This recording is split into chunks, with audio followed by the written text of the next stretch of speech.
స్తుతించేదం విశ్వాధిపతి దేవుని ఆరాధించేదం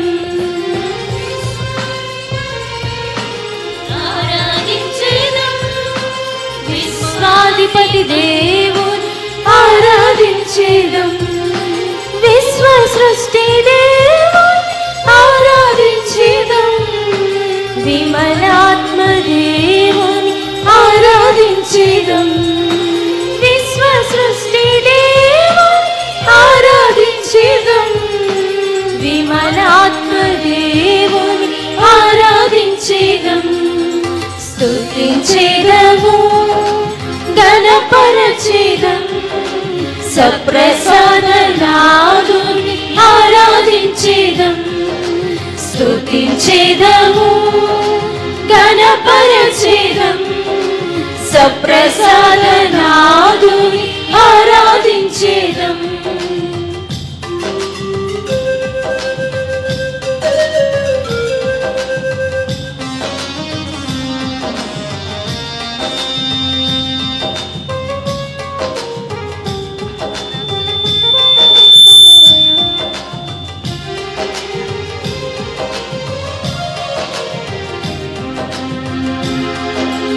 రక్షించే నాదుని ఆరాధించేదం కాపాడే నాదుని ఆరాధించేదం రక్షించే నాదుని ఆరాధించేదం కాపాడే నాదుని ఆరాధించేదం దాచుకొను నాదుని ఆరాధించేదం దర్శనమిచ్చు నాదుని ఆరాధించేదం దాచుకొను నాదుని ఆరాధించేదం దర్శనమిచ్చు నాదుని ఆరాధించేదం స్తుతించేదము గణపరచేదం సప్రసాదనాదుని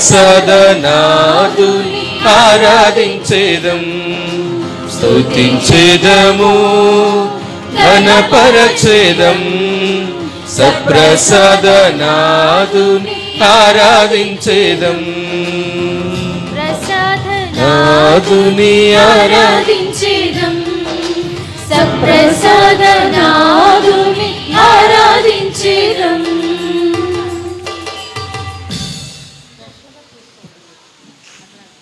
పరిశుద్ధ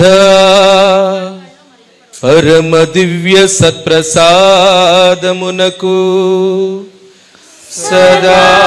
సదాకాలము ఆరాధనయు స్తుతియు స్తోత్రములు నమస్కారములు కలుగునుగాక. పితా పుత్ర పవిత్రాత్మకు మహిమ కలుగునుగాక.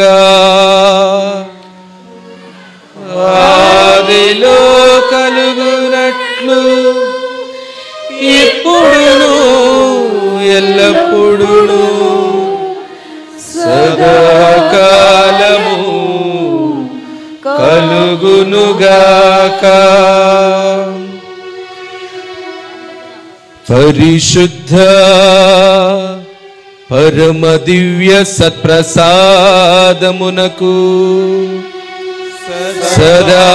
సదాకాలము ఆరాధనయు స్తుతియు స్తోత్రములు నమస్కారములు కలుగునుగాక. పితా పుత్ర పవిత్రాత్మకు మహిమ కలుగునుగాక. ఆదిలో కలుగునట్లు ఇప్పుడును ఎల్లప్పుడును సదాకాలము కలుగునుగాక. పరిశుద్ధ పరమ దివ్య సత్ప్రసాదమునకు సదాకాలము ఆరాధన స్తుతియు స్తోత్రములు నమస్కారములు కలుగునుగాక. పితా పుత్ర పవిత్రాత్మకు మహిమ కలుగునుగాక. ఆదిలో కలుగునట్లు ఇప్పుడును ఎల్లప్పుడును సదాకాలము కలుగునుగాక. సదాకాలము కలుగునుగాక. సదాకాలము కలుగునుగాక. సదాకాలము కలుగునుగాక. Praise the Lord. Praise the Lord. Praise the Lord. Praise the Lord. Praise the Lord. Praise the Lord. Praise the Lord. Praise the Lord. తండ్రి వందనం, తండ్రి స్తోత్రం, తండ్రి ఆరాధన. యేసువా వందనం, యేసువా స్తోత్రం, యేసువా ఆరాధన. ఆత్మదేవా వందనం, ఆత్మదేవా స్తోత్రం, ఆత్మదేవా ఆరాధన. త్రియేక దేవా వందనం, త్రియేక దేవా స్తోత్రం, త్రియేక దేవా ఆరాధన. Praise the Lord, praise the Lord, praise the Lord, praise the Lord, praise the Lord, praise the Lord, praise the Lord, praise the Lord, praise the Lord, praise the Lord. Praise the lord.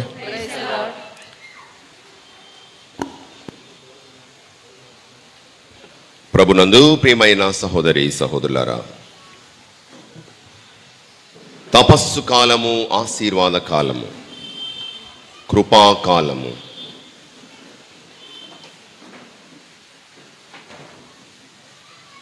మనందరం కూడా క్రీస్తు శిలువ శ్రమలను, మరణమును ధ్యానం చేసుకుంటూ క్రీస్తుని ఉత్థాన భాగ్యములో పాలు పంచుకోవడానికి ధ్యాన నిష్ఠతో 40 రోజుల ఈ ఉపవాస ప్రార్థనలను ప్రారంభించాము.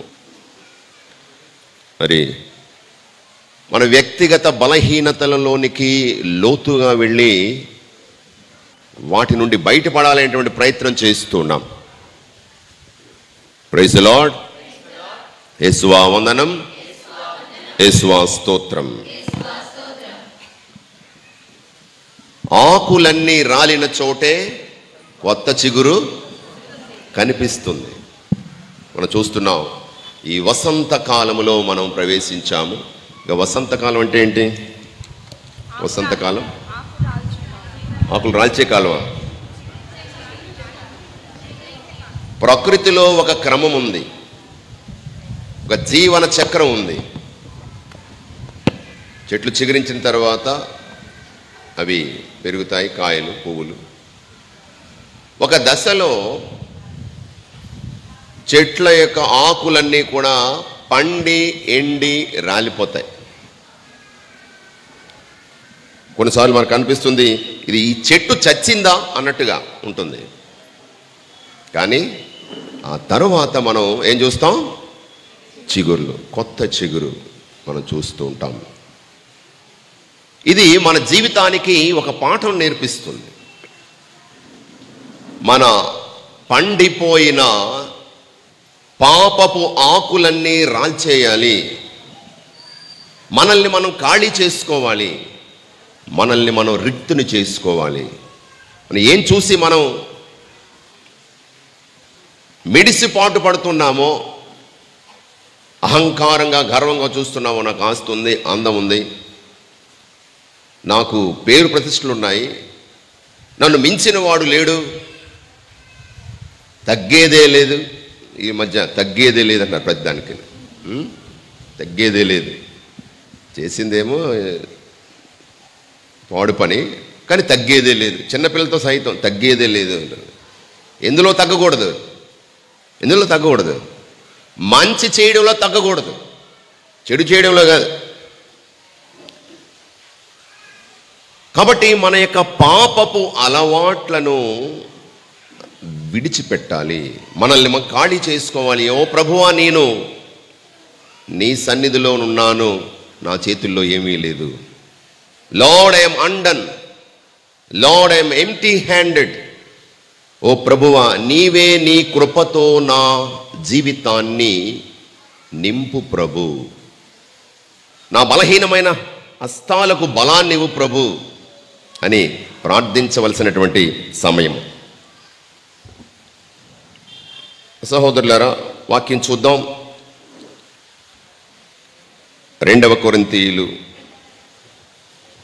కొరింథీయులకు రాసిన 2వ లేఖ 6వ అధ్యాయము 2వ వచనం. మైక్లో చదవండి. అట్లే బప్తిస్మ బోధనలను గూర్చి ఏలన అనుకూల సమయమున నిన్ను ఆలకించి తిని, రక్షణ దినమున నీకు తోడ్పడి తిని అని దేవుడు చెప్పుచున్నాడు కదా. అయినచో ఆలకింపుడు, ఇదిగో ఇప్పుడే మిక్కిలి అనుకూల సమయము, ఇదే రక్షణ దినము, మా పని యందు. చాలు. Praise the Lord. ఇదే అనుకూల సమయము, ఇదే రక్షణ దినము, రక్షణ గడియ. మరి ఈ తపస్సు కాలంలో, ఈ తపస్సు అంటే ఏంటి? ఇంతకీ తాపము, వేడి. ఆధ్యాత్మికంగా నీవు చల్లబడిపోయావేమో, దేవుని విషయాల్లో నీవు నిర్లిప్తంగా ఉన్నావేమో, చైతన్యం లేకుండా చచ్చిపడి ఉన్నావేమో, జీవము లేని జీవితాన్ని జీవిస్తున్నావేమో. ఇదిగో చైతన్యము, నవ చైతన్యము, ఉత్తేజము. దేవుని విషయాల్లో నీవు ఉత్తేజపడాలి. ఆధ్యాత్మిక తృష్ణ, ఆధ్యాత్మిక ఉష్ణము, వేడి. మనం ప్రశ్నించేటువంటి సమయము. వాక్యం మనల్ని ప్రశ్నిస్తుంది, వాక్యం మనల్ని పరీక్షిస్తుంది. దేవుని సన్నిధిలో నేను నిలబడగలనా? నేను ఏ స్థితిలో ఉన్నాను? నా జీవన పరిస్థితి ఏమిటి అని నన్ను నేను ప్రశ్నించుకునే సమయము, పరీక్షా సమయము. ఇదే అనుకూల సమయము, రక్షణ గడియ. Praise the lord. ప్రియ సహోదరులారా, ఈరోజు రేపు దేవుడు మనకిచ్చినటువంటి అనుకూల సమయము, రక్షణ గడియ. Let us make the best use of this great opportunity to grow in the Lord and be fruitful. ఈ 2 రోజులు కూడా పాపము, ఈరోజు పాపం గురించి కొన్ని విషయాలు మనం ధ్యానం చేద్దాం. రేపు పశ్చాత్తాపము, పాప క్షమాపణ. దేవుడు మనకు అనుగ్రహించేటువంటి గొప్ప ఆశీర్వాదాలు. మరి పాపము అనగానేమి అంటే ఏమి నేర్చుకున్నావు చిన్నప్పుడు? పాపం అనగానేమి? What is sin? ఆజ్ఞాతిక్రమమే పాపము, పరిశుద్ధ గ్రంథంలో ఉంది. ఇంకా మన కేటగిజంలో ఏం నేర్చుకున్నాం? పాపం అనగానేమి మన కేటగిజం టీచర్స్ నేర్పించారు, ఉపదేశ మాస్టర్లు, మన సిస్టర్స్. బుద్ధి వివరం తెలిసిన తరువాత మనసొప్పి దేవుని ఆజ్ఞలను మీరుటయే పాపము అన్నాము. ఏమిటి ఈ బుద్ధి వివరం తెలిసిన తర్వాత అంటే? బుద్ధి వివరం అంటే పాలు తాగే పిల్లలు పాపం చేయలేరు. అరే ఇది మంచి, ఇది చెడు అని తెలుసుకునేటువంటి వయసు వచ్చిన తర్వాత ఇష్టపూర్తిగా దేవునికి దూరం అయిపోవడం, దేవునికి వ్యతిరేకంగా జీవించడం, మరో మాటలో చెప్పాలంటే ప్రేమ లేకపోవడమే పాపం, ప్రేమ లేమే పాపం. దేవుని పట్ల, మన తోటి వారి పట్ల ప్రేమ లేకపోవడమే పాపము. ఆ ప్రేమ లేనప్పుడే మనలో కోపం వస్తుంది, స్వార్థం వస్తుంది, అసూయ పుడుతుంది, మోహము తలంపులు, మోహపు ఆలోచనలు, సోమరితనం, భోజన ప్రియం, ఇవన్నీ కూడా మనలో ఉన్నటువంటి అతి బలమైన బలహీనతలు, అతి బలమైన బలహీనతలు. వీటిని ఏమంటారంటే తల అయిన పాపాలు అంటారు. తల అయిన పాపాలు, తలలు, ద క్యాపిటల్ సిన్స్. ప్రియమైన సహోదరులారా, మరి ఈరోజు ఈ పాపపు స్థితి అంటే దేవుని ప్రేమను, సోదర ప్రేమను లేకుండా జీవించడం, దేవునికి దూరంగా వెళ్ళిపోవడం, మన తోటి వారికి దూరంగా వెళ్ళిపోవడం, నాలోనికి నేను వెళ్ళిపోవడం, స్వార్థంతో, అహంభావంతో, నేను నాకు చాలు, నా ఎవరి అవసరం లేదు, ఎవరి ముందు చేయి చాపన అవసరం లేదు, నాకు బోళ్ళంత ఉంది, దేవుని అవసరం కూడా నాకు లేదు, I'm self sufficient, I have everything, I know everything, నాకు అన్నీ తెలుసు, నాకు అన్నీ ఉన్నాయి, ఎవరి ముందు నేను తల వంచన అవసరం లేదు. ప్రియ సహోదరులారా, మరి ఈ పాపానికి కారణము శోధన. శోధన అంటే ఏంటి? శోధన అంటే పాపము. శోధన పాపం అవుతుందా? ఒకసారి ఒక దారిలో ఒక వ్యక్తి చాలా బిజీగా వెళ్ళిపోతున్నాడు, గబగబా నడుచుకుంటూ వెళ్ళిపోతున్నాడు, అలిసిపోయాడు, చెమటలు కారుతున్నాయి, జేబులో చేయి పెట్టి కర్చీఫ్ తీశాడు, తుడుచుకున్నాడు, తుడుచుకొని వెళ్ళిపోతున్నాడు. ఈలోపు అతని జేబులోంచి ఒక 500 రూపాయల నోటు కింద పడిపోయింది. దాని వెనక ఎవరు వస్తున్నారు? మనమే వస్తున్నాం. పడిపోయింది చూసాం, చూసిన తర్వాత అయ్యో సార్ పడిపోయింది, డబ్బులు పడిపోయి అని చెప్పే ప్రయత్నం చేశాము. ఈలోపు ఆ రోడ్డు దారి పక్క వీధిలోకి వెళ్ళిపోయాడు. ఇప్పుడు వెంటనే ఒక స్వరం వస్తుంది, ఆగు, ఎక్కడికి పారిపోతావు, అతను వెళ్ళిపోయాడు కదా, నీకు ఎందుకు, నీకు డబ్బులు అవసరం, ఇప్పుడు డబ్బులు అవసరం కదా, దేవుడే ఇచ్చాడు, దేవుడే నీకు ఇచ్చాడు, తీసుకో, పండగ చేసుకో, బిర్యానీ తిను, సినిమా చూడు, ఆటోలో ఇంటికి వెళ్ళి. చాలా బాగుంది, మొదలుపెట్టాడు, చేస్తున్నాడు. ప్రియమైన సహోదరులారా, మనసే ఒక రణరంగం. జాయిస్ మేయర్ అనేటువంటి ఒక రచయిత్రి, టీవీ ప్రసంగికురాలు జాయిస్ మేయర్, ఆమె పుస్తకం రాసింది, మనసే ఒక రణరంగం. రణరంగం అంటే ఏంటండి? యుద్ధ భూమిలో యుద్ధం జరుగుతుంది. మనసే ఒక రణరంగం అంటే ఏంటి? మన మనసే ఒక యుద్ధ భూమి. ఆ యుద్ధ భూమిలో ఎవరు యుద్ధం చేస్తారు? ఎవరెవరు యుద్ధం చేస్తారు? దేవుడు, సైతాను యుద్ధం చేస్తారట మన మనసులో. ఎవరు గెలుస్తారు? దేవుడే గెలుస్తాడా? యేసయ్య గొప్పవాడు తెలుసు అందరికీ. యేసే గెలుస్తాడా? దేవుడే గెలుస్తాడా? నిజమా? దేవుడే గెలిస్తే మనం పాపం చేయకూడదు. మనం పడిపోతున్నాం. ఎక్కువగా సాతానుడే గెలుస్తున్నట్టుగా కనపడుతుంది మన జీవితాలను చూస్తే. సమాజంలో చూస్తే సాతానుడే గెలుస్తున్నాడా అనిపిస్తుంది. ఇంతకీ ఎవరు గెలుస్తారు? దేవుడే గెలుస్తాడు. మళ్ళీ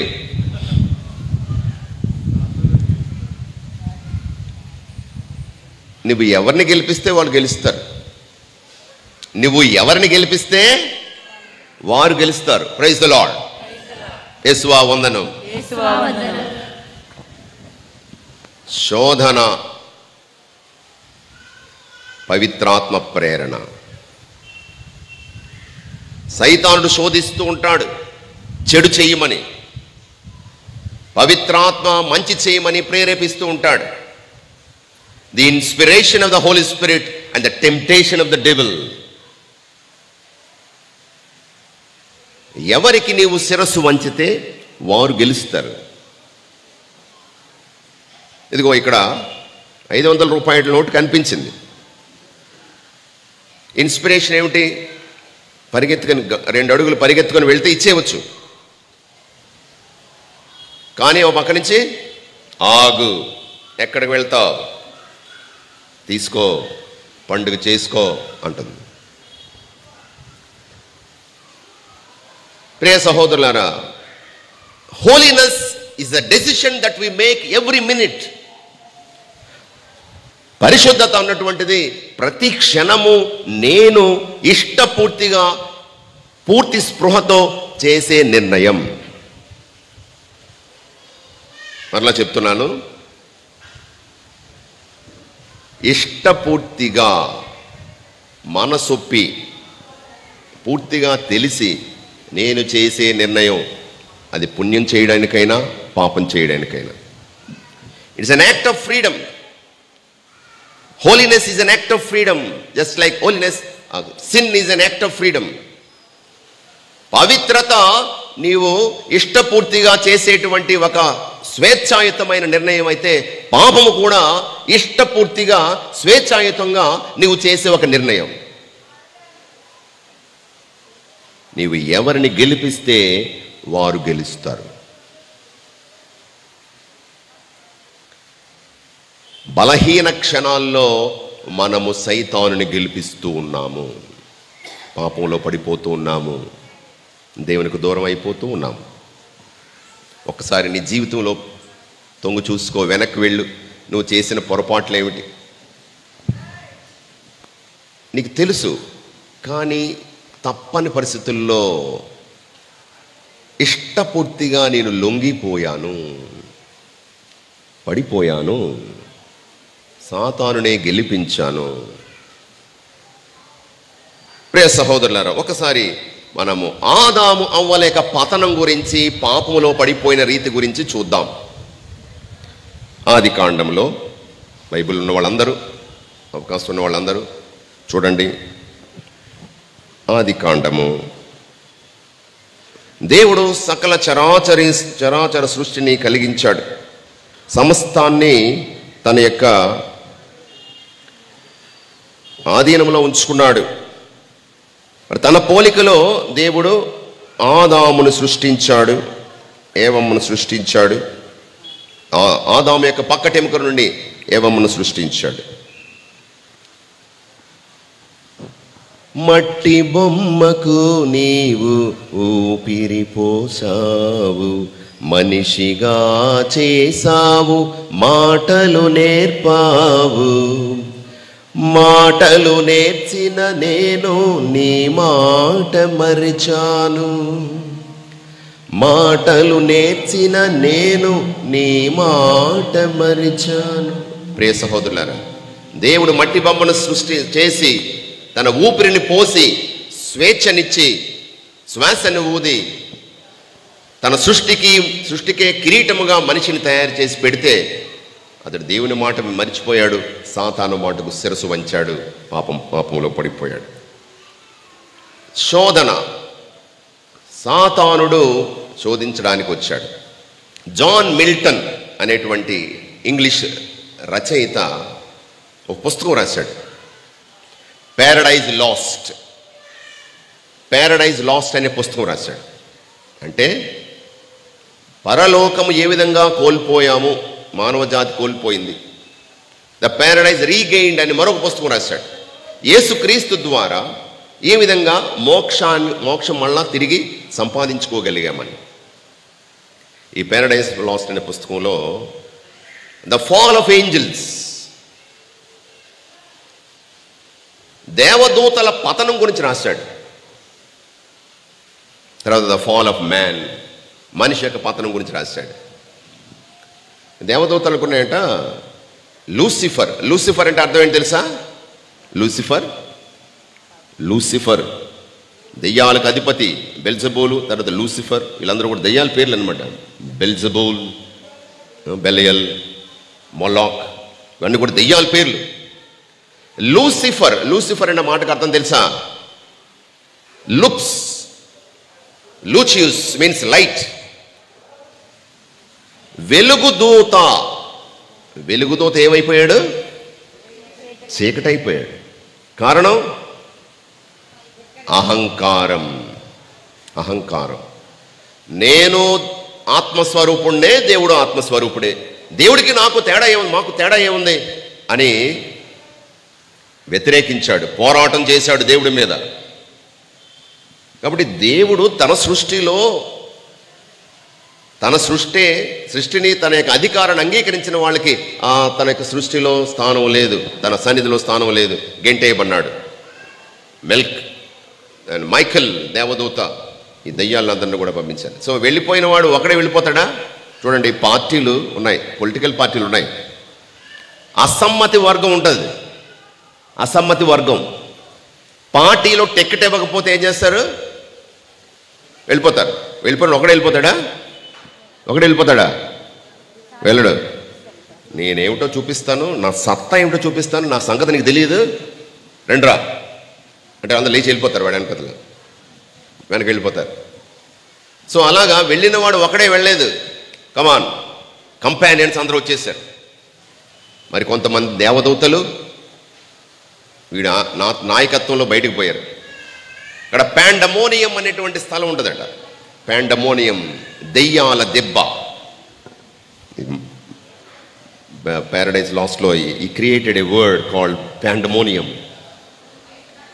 అక్కడ అందరూ కూడా మీటింగ్ పెట్టుకున్నారట అవమాన భారంతో. ఇంతవరకు గొప్పగా వెలిగిపోయిన వాళ్ళందరం కూడా దేవుడు తన సన్నిధి నుండి మనల్ని గెంటేశాడు. ఈ అవమాన భారంతో ప్రతీకారం తీర్చుకోవాలి. ఎలాగా? దేవుణ్ణి ప్రత్యక్షంగా దేవుని సన్నిధిలో నిలబడి యుద్ధం చేయడం అసాధ్యం. ఎందుకంటే అతడు సర్వశక్తి సంపూర్ణుడు, గొప్ప తేజస్సు. ఆ తేజస్సులో ఎవరు నిలబడలేరు. కాబట్టి ఏం చేయాలి? ఇండైరెక్ట్గా దెబ్బ కొట్టాలి. ఇండైరెక్ట్గా దెబ్బ కొట్టాలి. ఎలా చూడండి, కొన్ని గేమ్స్ మన మీద కోపం ఉంటే మనల్ని ఏమీ చేయలేక మన వస్తువులు తీసేస్తుంటారు, మన మీద లేనిపోని చాడీలు చెప్తుంటారు. అంటే డైరెక్ట్గా ఏం చేయలేక ఇండైరెక్ట్గా destroying our name and fame, taking revenge. కాబట్టి ఆలోచన చేశారు, దేవుణ్ణి మనం ఏమి చేయలేము కాబట్టి దేవునికి అత్యంత ప్రియమైనటువంటి వారిని దేవునికి దూరం చెయ్యాలి. అంటే దేవునికి వారి మీద ద్వేషాన్ని పుట్టించాలి. ద్వేషాన్ని పుట్టించాలంటే ఏం చేయాలి? అతనికి ఇష్టం లేని పనిని వీడి చేత చేయించాలి. సరే, ఏవమ్మా ఒంటరిగా ఉంది. ఒంటరితనం చాలా ప్రమాదకరం. ఎవరికైనా సరే ఒంటరితనం చాలా ప్రమాదకరం. అప్పుడే సైతానుడు తన సత్తా చూపిస్తాడు. So an ideal mind is a devil's workshop అంటారు. ఒంటరితనం చాలా అన్లెస్ మనము బలంగా లేకపోతే, మానసికంగా బలంగా లేకపోతే సులువుగా పాపంలో పడిపోతాం. నిజానికి మనం ఒంటరిగా ఉన్నప్పుడే మనం చేసే పనులు, that is a real original authentic genuine personality is when we are all alone. మనం ఒంటరిగా ఉన్నప్పుడే మనం చేసే పనులు, అది మన నిజమైన క్యారెక్టర్, అసలైన వ్యక్తిత్వం. అది ఎవరైనా చూస్తుంటే మన బిహేవియర్ మారిపోతుంది. ఎవరో చూస్తున్నారనుకోండి, మనం మాట్లాడే తీరు కానీ మన భోజనం తీరు కానీ మామూలుగా ఉన్నప్పుడు ఎలా పడితే అలా తింటాం. కానీ ఎవరైనా చూస్తున్నారనుకోండి, చాలా పొందిగ్గా తింటాం, చాలా పొందిగ్గా నడుస్తాం. మన మాటలు కూడా చాలా మర్యాదగా ఉంటాయి. మనం ఒంటరిగా ఉన్నప్పుడు మనం ఏం చేస్తామో అది మన ఒరిజినల్ క్యారెక్టర్. అప్పుడు చాలా బలహీనమైన స్థితిలో ఉంటాం. సరే, పాము రూపంలో వచ్చింది సైతానుడు, వచ్చి శోధిస్తున్నాడు. వాక్యం చదవండి. దేవుడైన యావే ఆ. సృష్టించిన జంతువులన్నిటిలో ఆ. జిత్తులు మారిది సర్పము. ఉమ్. అది తోటలోనున్న ఏ చెట్టు పండును తినరాదని దేవుడు మీతో చెప్పెనట, నిజమేనా అని స్త్రీని అడిగెను. దానికి స్త్రీ, తోట నడుమునున్న చెట్టు పండు తప్ప మిగిలిన ఏ చెట్టు పండునైనా మేము తినవచ్చును. ఆ చెట్టు పండును మాత్రము మేము తినకూడదు, తాకకూడదు. ఆ పని చేసినచో మేము చనిపోవుదము అని జవాబు చెప్పెను. అంతట సర్పము, ఆ మాట నిజము కాదు, మీరు చావనే చావరు. ఆ చెట్టు పండును తిన్నప్పుడు మీకు కనువిప్పు కలుగుననియు మీరు మంచి చెడ్డలు తెలుసుకొని దేవుని వలె అగుదురనియు ఎరిగి అతడు మీకట్లు చెప్పెను అని అనేను. చూడండి, శోధన శోధిస్తుంది. ఇదిగో ఆ చెట్టు పండు తినొద్దన్నాడా? నిజమేనా? అవును, తినొద్దన్నాడు. అంత అబద్ధం. దేవుడు మోసగాడు. ఆ చెట్టు పండు తింటే మీ కన్నులు తెరవబడతాయి, మీరు దేవునితో సమానం అయిపోతారు. అది దేవునికి ఇష్టం లేదు. కాబట్టి ఒక భయం మీలో ప్రవేశపెట్టాడు, అది తింటే చచ్చిపోతారని. దేవుడు మోసగాడు. దేవుడు ఎవరిని పైకి ఎదగనివ్వడు. దేవుడు ఎవరిని పైకి ఎదగనివ్వడు. This is the temptation that we have. పర్వాలేదు, తిను. అప్పుడు ఏం చేసింది? ఆ పన్ను తర్వాత చూడగానే చూసినప్పుడు స్త్రీకి ఆ చెట్టు కన్నుల పండుగగా ఉండెను. కన్నుల పండుగగా ఉందట. ఆహా, చూస్తేనే ఎంత బాగుంటే తింటే ఇంకెంత బాగుంటుందో. దేవుడు తినొద్దన్నాడు కానీ చూడొద్దనలేదు కదా. దేవుడు తినొద్దన్నాడు కానీ తెంపొద్దనలేదు కదా. దేవుడు తినొద్దన్నాడు కానీ అని మర్చిపోయి తిన్నదన్న. తింటే ఇంకెంత బాగున్నో అన్నాడు.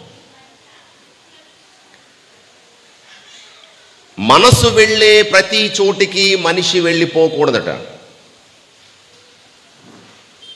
మనసు వెళ్ళే ప్రతి చోటికి మనిషి వెళ్ళిపోకూడదు. కళ్ళు వెళ్ళే ప్రతి చోటికి కాళ్ళు వెళ్ళిపోకూడదు. మరలా చెప్తున్నాను, మనసు వెళ్ళే ప్రతి చోటికి మనిషి వెళ్ళాలి కదా, వెళ్ళకూడదు. కళ్ళు వెళ్ళే ప్రతి చోటికి కాళ్ళు వెళ్ళిపోకూడదు. చూసిందల్లా మనకు కావాలి అనుకోవడం, అవసరం ఉన్నా లేకపోయినా. మనసు మనది కాదు, మనసు పక్కకు వెళ్ళిపోతుంది. నీ మనసులో ఉండదు ఆకర్షణ ఎక్కువైనప్పుడు. ఇదిగో పండు తిన్నది, అంతటితో అయిపోయిందా? ఏం చేసింది? తన భర్త కూడా తినిపించి ఇచ్చింది. ఆదాము కూడా ఇచ్చింది. ఆదాము కూడా తిన్నాడు. ఎందుకు? అతనికి తెలుసు ఈ పండు తినొద్దన్నాడు దేవుడు అని తెలుసు, కానీ తిన్నాడు. ఎందుకట? జాన్ మిల్టన్ చెప్తాడు, అర్ధాంగివి కదా నీవు. అర్ధాంగి అంటే ఎవరు? అర్ధాంగి అంటే అర్ధ అంగము, నాలో సగభాగము. కాబట్టి నువ్వు ఎక్కడుంటే నేను అక్కడే అన్నాడట. నువ్వు తప్పనిసరిగా దేవుని శిక్షను పొందుతావు. నీవు నాలో సగభాగం. కష్టంలోనూ సుఖంలోనూ, బాధలోనూ సౌఖ్యములోనూ నీ పక్కనే ఉంటాను. సరే ప్రియులారా, తిన్నారు, పాపం చేశారు, దేవుని యొక్క అడుగుల చప్పుడు విన్నారు. ఏం చేశారు వీళ్ళు? చెట్టు చాటుకి వెళ్ళి దాగున్నారు. ప్రియ సహోదరులు గమనించండి, పాపము మనల్ని చెట్టు చాటుకి పంపించేస్తుంది. పాపము మనల్ని దాపరికంలోనికి నడిపిస్తుంది, భయాన్ని పుట్టిస్తుంది, సిగ్గును పుట్టిస్తుంది. చీకటినే కోరుకుంటాం, వెలుగులోనికి రావడానికి ఇష్టపడం. దొంగ చీకటినే కోరుకుంటాడు, వెలుగులోనికి రావడానికి ఇష్టపడ్డా. అరే ప్రతిరోజు కూడా ఎంతో ప్రేమతో తండ్రి చూడండి, సాయంకాలం అయ్యేటప్పటికి నాన్నగారు ఇంటి దగ్గర నుంచి ఇంటికి వస్తారు. మా చిన్నప్పుడు మా నాన్నగారు ఎప్పుడో 50 సంవత్సరాల క్రితం మాట, స్కూల్ టీచర్ అయిన తర్వాత సాయంకాలం అలా అయిపోయిన తర్వాత మార్కెట్కి వెళ్ళి సాయంకాలం కొంచెం వచ్చేవారు. ఇప్పుడు ఏ వస్తువులు తీసుకొచ్చేవారు, మేము పరిగెత్తుకుని వెళ్ళేవాళ్ళం, ఏం తెచ్చారని. ఏ స్వీట్సో లేకపోతే ఏం తెచ్చారు సంచులు తీసుకొని లోపల పెట్టేటప్పుడు అందులో ముందు దారిలోనే చూస్తాం ఏం తెచ్చారు ఈరోజు అని. అలా ప్రతిరోజు సాయంకాలం అయ్యేటప్పటికీ పరిగెత్తుకొని వచ్చినటువంటి ఆ పిల్లలు ఈరోజు కనిపించడం లేదు. ఆదామా నీవెక్కడా అని అడుగుతున్నాడు దేవుడు. నీ తినొద్దన్న పండును తిన్నావా? అప్పుడు బయటకు వస్తున్నారు. ఏమన్నాడు? సమాధానం ఏం చెప్పాడు? నీవు నాకు తోడుగా ఇచ్చిన స్త్రీ తినుమని నాకు ఆ పండును ఇచ్చాను. చూడండి, ఇక్కడ గమనించండి. సమాధానం ఏమై ఉండాలి? నువ్వు తిన్నావా అంటే ఏం చెప్పాలి సమాధానం? అవునండి నేను తిన్నానండి అని చెప్పాలా? ఏం చెప్పాడు? నువ్వు నాకు తోడుగా ఇచ్చిన ఈ స్త్రీ నన్ను తినమన్నది. నా తప్పేమి లేదండి, నేను మంచోడినే, నేను చాలా మంచోడిని.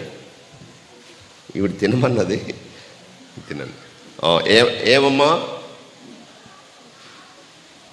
ఎందుకు తిన్నావు అంటే ఆవిడేం చెప్తుంది? ఈ పాము తినమన్నదండి, నేను మంచిదాన్నే, ఈ పామే తినమన్నదండి దాన్ని. ఈ ప్రపంచంలో ఎవ్వరూ చెడ్డవారు లేరు, అందరూ మంచోళ్లే. అక్కడ సామెత ఉంది, అందరూ శుద్ధ బ్రాహ్మణులట. ఇక్కడ ప్లేట్లో ఉన్నది ఒక ఫిష్ ఫ్రై, ఒక ముక్క కూడా లేదట. అందరూ ఉపవాసం ఉంటున్నారు, అందరూ దీక్ష తీసుకున్నారు, అందులో ఏం లేవట. అందరూ మంచోళ్లే. ఎవరిని అడిగే సార్ నేను మంచోడిని, చాలా మంచిదాన్ని, నేను మంచోడిని. Throwing the responsibility of our failures on others is the biggest sin that we are committing. ఏమని చెప్పాలి? నేను తిన్నానండి, నేను పాపం చేశాను. ఒప్పుకోవడం ఎవ్వరికి ఇష్టం ఉండదు. చేశాను కానీ దాని కారణం నేను కాదు, వాళ్ళు ప్రేరేపించాడు, వీడు చేశాడు, వాడు చెప్పమన్నాడు, చేయమన్నాడు, నాకైతే ఇష్టం లేదంటాడు. ప్రియ సహోదరులారా, పాపములో పడిపోయారు. ఒకరి బాధ్యతను, తన యొక్క బలహీనతకు, అపజయానికి బాధ్యత ఎవరు, ఓటమికి బాధ్యత ఎవరు? వీళ్ళు అని చెప్పుకుంటున్నాం. ఈరోజు మనం కూడా చేసే పని అదే. ఎందుకు ఎలా తయారామంటే వాడెవడో చెప్పాడండి, వీడెవడో చేయమన్నాడండి, నాకు అలవాటు లేదండి, కానీ ఎవరో ఏదో. ఆదాము అవ్వలు శరీర భాగము పక్కటెముక ఏం చెప్తుంది? వేలెత్తి చూపించుకోవడం ప్రారంభించారు. శత్రుత్వం, పాపం చేసిన వాడు చీకటిలోకి వెళ్ళిపోతాడు, ధైర్యం కోల్పోతాడు, సిగ్గు వస్తుంది, వెలుగులోనికి రాలేడు. అంతేకాదు అందరూ శత్రువులు అయిపోతారు. వేలెత్తి చూపించుకోవడం ప్రారంభిస్తాం. ప్రకృతి వికృతి అయిపోయింది, సాధు జంతువులు క్రూర జంతువులు అయిపోయాయి. శాపము, పాపం యొక్క వేతనము మరణము, కష్టము, జబ్బులు, మరణాలు. మొట్టమొదటి పాపము పతనమైన తర్వాత అన్నయ్య తమ్ముడిని చంపేశాడు, కయనుడు ఆబేలుని చంపేశాడు. The first murder. సొంత అన్న తమ్ముడిని చంపేశాడు. ఇంకా పాపం యొక్క వేతనము మరణపు ఛాయలు. ఇంకా విధంగా so the caught up in sin. ప్రియమైన సహోదరులారా, పతనము శోధనతో ప్రారంభమైంది, ఒక తలంపుతో ప్రారంభమైంది, ఒక అత్యాశతో ప్రారంభమైంది, అంతానికి దారితీసింది. మానవ జాతి అంతానికి దారితీసింది. దేవుడే మనిషిగా ఈ లోకానికి రావాల్సి వచ్చింది. ఇదిగో తిరిగి దేవుని సన్నిధికి నడిపించడానికి. Praise the lord. యేసువా వందనం, యేసువా స్తోత్రం, తండ్రి వందనం, తండ్రి స్తోత్రం, ఆత్మదేవా వందనం, ఆత్మదేవా స్తోత్రం. ఈ పతనం ఎలా ప్రారంభమవుతుంది మరొక ఉదాహరణ ఇస్తాను. రోజంతా పనిచేసి వచ్చినప్పుడు దారిలో వాడు అంటాడు, రారా కొంచెం, ఎవరి కోసం రా ఈ కష్టాలు, ఈ బాధలను, ఒళ్ళు నొప్పులు ఎవరి కోసం చేస్తున్నావు? మనం ఎంజాయ్ చేయాలి ముందు అంటాడు. వీడంటాడేమో నాకు ఆ వాసనే పడదు అంటాడు దారిలోనే. సరే పడొద్దులే, వాసన పడదు, ఏం లేదు, కూర్చో పక్కన కూర్చో, గివ్ మీ కంపెనీ అంటాడు. కంపెనీ ఇవ్వమంటాడు. నేను తాగుతూ ఉంటాను, మరి నేను అది అయిన తర్వాత నేను ఎలా ఉంటాను నాకు తెలియదు, తీసుకెళ్ళి ఇంటి దగ్గర అప్పచెప్పంటాడు. ఇంటి దగ్గర తీసుకెళ్ళాడు. సరే ఓకే. ఆ తర్వాత రెండో రోజు మూడవ రోజు కొంచెం చూస్తావు ఏంటి అంటాడు. టేస్టే ఎక్కువ టేస్ట్. మమ్మో మా ఆవిడ కొడుతుంది, తిడుతుంది అంటాడు. లేదే అంత సిగ్గుమాలాడా, మీ ఆవిడ నేను కంట్రోల్ చేసేది. తాగా, నువ్వు మగవాడు అయితే తాగు, నేను తాగడం లేదా? చూడు వీళ్ళందరూ కూడా హాయిగా తాగుతున్నారు. నువ్వు మగవాడు కాదనేటప్పుడు ఎక్కడ లేని పౌరుషం వచ్చేస్తుంది కదా. నీవు దేవుని కుమారుడు అయితే దూకు. నువ్వు దేవుని కుమారుడు అయితే రాళ్ళు రొట్టెలుగా మార్చుకో. నువ్వు దేవుని కుమారుడు అయితే సిలువ నుంచి దిగిరా. నువ్వు రక్షించుకొని మనందరినీ రక్షించు, మమ్మల్ని రక్షించు అన్నాడు. ఎడం చేతి పక్క దొంగ గెస్టస్. నీవు మగోడు అయితే అనగానే ఎక్కడ లేని పౌరుషం వచ్చేస్తుంది మనకి. చెయ్యకూడని పనులన్నీ చేసేస్తాడు. సరే వీడు నెమ్మదిగా అలవాటు కొంచెం ప్రారంభమైంది, పొరపాటు. సో ఒక చిన్న పొరపాటు మొదటిసారి చేస్తే పొరపాటు, తర్వాత తడబడట, మళ్ళీ మూడవసారి కూడా అదే తప్పు చేస్తే అలవాటు. ఒక చెడ్డ అలవాటు వ్యసనం, ఒక మంచి అలవాటు పుణ్యం. Praise the Lord. ఒక చెడ్డ అలవాటు పాపము, వ్యసనము. ఒక మంచి అలవాటు పుణ్యం. సరే వీడు ప్రారంభించాడు. గాలిలో తేలినట్టుందే అని వెళ్తున్నాడు, భూమి మీద లేడు, ఆకాశంలో. ఓహో ఇందు గురించా ఇలా తాగుతున్నారు ఇంతమంది, ఇప్పుడు తెలుసుకున్నాను విజయ రహస్యం. ఆనందం యొక్క అంచులు తాకాలి, ఆకాశమే హద్దు అని కూడా గాలిలో తేలితే కింద పడతాడు, ఎవడో తీసుకెళ్తాడు. సరే వెళ్ళిన వాడు ఊరుకునే ఉంటాడా? ట్రాఫిక్ పోలీస్ అయిపోతాడు ఆ దారిలో. రైట్, మీరు వెళ్ళొద్దు, మీరు రండి. చూసారా, ఇప్పుడు గమనించారా? భాషావరం వచ్చేస్తుంది వాళ్ళకి. భాషావరం, ఇంగ్లీష్ మాట్లాడేస్తుంటాడు. ఏనాడు ఇంగ్లీష్ ఒక ముక్క తెలియనివాడు ఇంగ్లీష్, జర్మన్, స్పానిష్, ఇటాలియన్, రకరకాల భాషలు మాట్లాడేస్తాడు. సరే ఇరుగు పొరుగుతో గొడవలు, ఈ విధంగా అలా అలవాటు అయినప్పుడు డబ్బులుంటే పని ఉంటే డబ్బులుంటే తాగలేదు. పని లేని రోజుని అప్పులు చేయాలి, ఇంట్లో వస్తువులను తాకట్టు పెట్టాలి, పిల్లలు పస్తులు ఉంటారు, భార్య ఏడుస్తూ ఉంటుంది, పిల్లల ముందు గౌరవం ఉండదు. రే వీడు తాగుబోతురా వీళ్ళ నాన్న, పిల్లలు కూడా అసహించుకుంటారు, ఇల్లు ఒళ్ళు గొల్ల అయిపోతుంది. వాడి మాట తన శరీరం తానే వినలేడు, ఎందుకంటే తాగినవాడు నడవమంటే తూలుతుంటారు, ఎందుకంటే తన మాట తానే వినలేడు, అవ్వదు అది. పిల్లలు ఏం వింటారు? అంతా బాగున్నప్పుడు ఏదైనా మంచి మాట చెప్పినప్పుడు కూడా ఏమంటారు? వాడు తాగిపోతాడు రా, వాడి మాటని పట్టించుకోని అవసరం లేదంటారు. తాగినప్పుడు కూడా విలువ లేకుండా పోతుంది, వ్యసనపరుడైపోతాడు. సో ఈ స్థాయిలన్నీ కూడా ఆకర్షణ, శోధన, ఆకర్షణ, శత్రువులు అయిపోయారు అందరూ. చివరికి తాగకపోతే కాళ్ళు చేతులు వణికిపోతుంటాయి.